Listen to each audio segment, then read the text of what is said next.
Sent from Disneyland, history in our hand. So much to say about yesterday and the decades we have spanned. Postcards from the park, this journey will embark. See what has changed and what remains on Sent from Disneyland.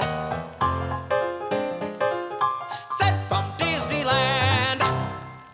Welcome to the Sent from Disneyland podcast. Here age relives fond memories of the past. If it's your first time joining us, welcome. On this podcast, we'll take a journey into the past and explore Disneyland, Disneyland history, and more, with mementos, snapshots, souvenirs, and postcards sent from Disneyland, from 1955 to the present. Let's start by thanking my patrons from patreon.com. You can join in at any level to support the show and receive snail mail from my trips to Disneyland and from my desk, plus some sneak peeks and bonus content. Special thanks to Random Olive, the first patron to this podcast, and to the rest of the e-ticket patrons, Tania, Eric Daniels, Monica Seitz Vega, Scott Cagle, Russ Romano, Michael and Christina Cross, Angela Reynolds, Greg Gorley, and Sheila Harry. C-ticket patrons Serious Inquiries Only, Debbie Weinstein, Jennifer Schneep, Grace Coate, and Ben and Noel Bruning, B-ticket patron Joshua Bell, and to the A-ticket patrons Elise Sharp, Zealot Infinity, Alexis Robles, Angel DeBlock, Daps Magic, and the Beyond the Railroad podcast. I am your host, your post-host Clocky, and today we have 2 postcards sent from Disneyland.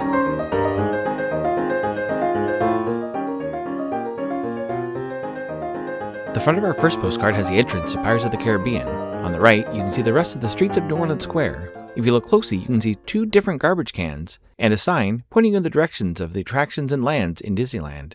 In the center of the image, you can see the one-of-a-kind antique shop. On the back it reads, New Orleans Panorama, New Orleans Square, where the magic, flavor, and romance of the city of enchantment live again in Disneyland. It's postmarked August 12, 1970, with a Buena Park cancel and a 5-cent gray George Washington postage stamp, Scott number 1213. I assume they visit the park on Tuesday, August 11, 1970, when park hours were from 8 a.m. to 1 a.m. The weather was a high of 83 and a low of 66. It's addressed to Girls Admin Office, Atmospheric Science Laboratory in Fort Monmouth, New Jersey. It reads, 8/12/70. Hi gang. After working at Disneyland, Earl felt it was only proper to visit Disneyland. Well, the kids are really having a ball, weather has been great, and so is driving out. The roads are very good. Today, we are going to the Japanese Gardens, Knott's Berry Farm, and possibly Universal Studio. Tomorrow we hope to go to San Diego Zoo and also SeaWorld, with a stop in La Jolla at Scripps Institute of Oceanography.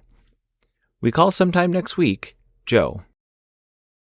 While sitting down in my office, I pulled the new X Atencio book off the shelf and thumbed through some of the pages. I opened Xavier X Atencio, The Legacy of an Artist, Imagineer, and Disney Legend to the middle, where it discussed X's time with Imagineering and WED. Around the mid-1960s. I did an episode about X 5 years ago. To listen to a brief overview of X's life working for Disney, check out episode 89, Sent with X. Let's look at some of the history and stories of X and Pirates of the Caribbean. X had been an animator and worked on the animated short Toot, Whistle, Plunk, and Boom with Mark Davis. Mark was given the job of making the sight gags, design, and staging of the attraction. Meanwhile, Claude Coates was tasked with the environment and the operation of the ride. This left X with the script and storyboarding of the attraction.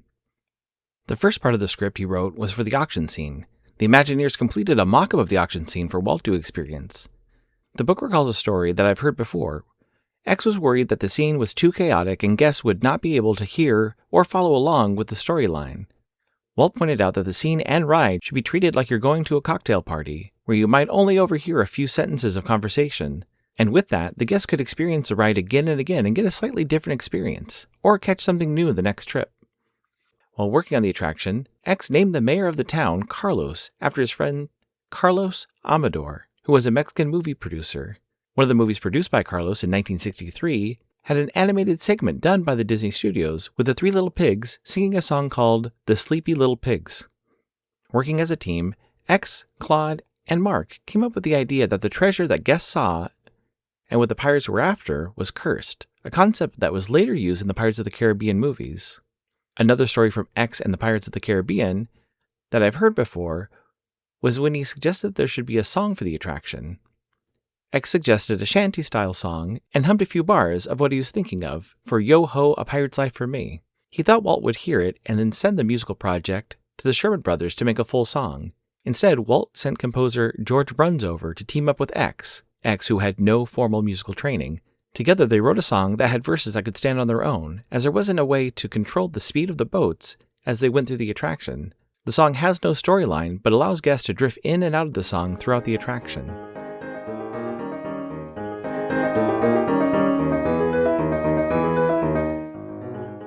Add some flair to your mail by checking out stamps at Enfield Post. You can explore different stamp options on our Etsy site, grab some great deals by following EP Sunday Sales on Instagram, or create something special and have her design a stamp array for your invitation or celebration.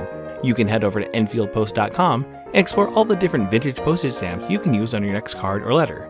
That's ENFIELDPOST on Instagram and enfieldpost.com for your wedding and vintage postage needs. Enfield Post is the official postage stamp sponsor of the Sent from Disneyland podcast.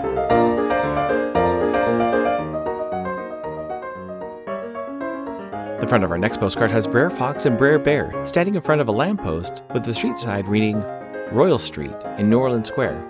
On the back it reads, Brer Bear and Brer Fox. Brer Bear and Brer Fox of Song of the South fame patiently await their friends Mickey and Minnie in New Orleans Square. It's postmarked August 27, 1976, with a Pasadena cancel and a 9-cent Capitol Dome Right of People Peaceably to Assemble postage stamp, Scott number 1591. I assume they visit the park on Thursday, August 26, 1976, when park hours were from 8 a.m. to 1 a.m. The weather was a high of 85 and a low of 54. It's addressed to Mr. and Mrs. Ponulak of Piscataway, New Jersey. It reads, Aunt Fran, Uncle Steve. I'm having a really fun time in California. It's been so long since I've been to the shore. We'll write all about it when I get back to school. Chuck. Something I learned from this book is the establishment of the No Dough Productions. This inside joke Imagineering company was a group of local Disney talent that would be free or low cost to provide voice talent for the attractions. It mentions that Paul Frees, the voice of the auctioneer in Pirates, and the ghost host in Haunted Mansion, and the narrator in Adventures Through Interspace, was a professional voice actor and was expensive to hire. The team would get Paul to do as much as they could, but then fill in the rest of the characters and dialogue with Disney Studio employees and cast members interested in trying some voiceover work. This would take a little bit more time and work, as some would come in and overact, or walk up to the microphone and be too shy to perform. X volunteered to do some of the voices, including the pirate that offers 6 bottles of rum in payment for the auction, but more notably, the talking skull at the beginning of the attraction. The skull was added to be the introduction to the attraction and serves as a state-required safety spiel warning. Sit closer together and keep your ruddy hands inboard. And hold on tight. With both hands, if you please. Looking at X and his work on Pirates of the Caribbean, it's amazing and extensive. From storyboarding to writing the script, writing the lyrics, and voicing some of the characters, X's Imagineering handiwork is seen throughout the attraction. I had the opportunity to meet X at an event and have his autograph on a copy of the music for the attraction framed in my Disney office. I am excited to delve deeper into this illustrated biography.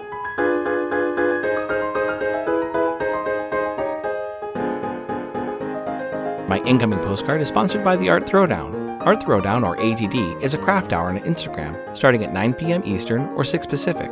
Art Throwdown is a wonderful community of artists who love to share their craft, from creating sticker postcards and coloring techniques to intricate paper cutting and unique crafting. It's always a treat to watch a show and occasionally get some one-of-a-kind postcards from the group. Each host brings something a little different to each show. I'll list some of the regular hosts, or you can follow Russ Romano 2021 on Instagram. The front of my incoming postcard has a watercolor and line drawing of St. Paul's Cathedral, with people walking by, 2 double-decker buses, and in the foreground, a large red postbox. And on the back it reads, Red Postbox near St. Paul's Cathedral. Illustrations by Richard Briggs. It's postmarked June 1st, 2026, with a Sacramento cancel and a £3.60 King Charles blue postage stamp. It reads, Clocky, greetings from London in May, where the weather drastically changes every 20 minutes. Cheers, Jamie. Thank you so much for the postcard, Jamie. I got this after having a wild week of weather, when it rained on Monday, but was over 100 degrees by Thursday. The artistry on this postcard is also amazing. I love a postal-related postcard. The self-reference is a lot of fun. I was hoping to get more postcards sent on my last trip away from my desk, but I think I might spend this Sunday sending post-crossing postcards and some additional snail mail to friends I haven't sent to in a while. It'll be a nice, cool activity on a hot summer solstice.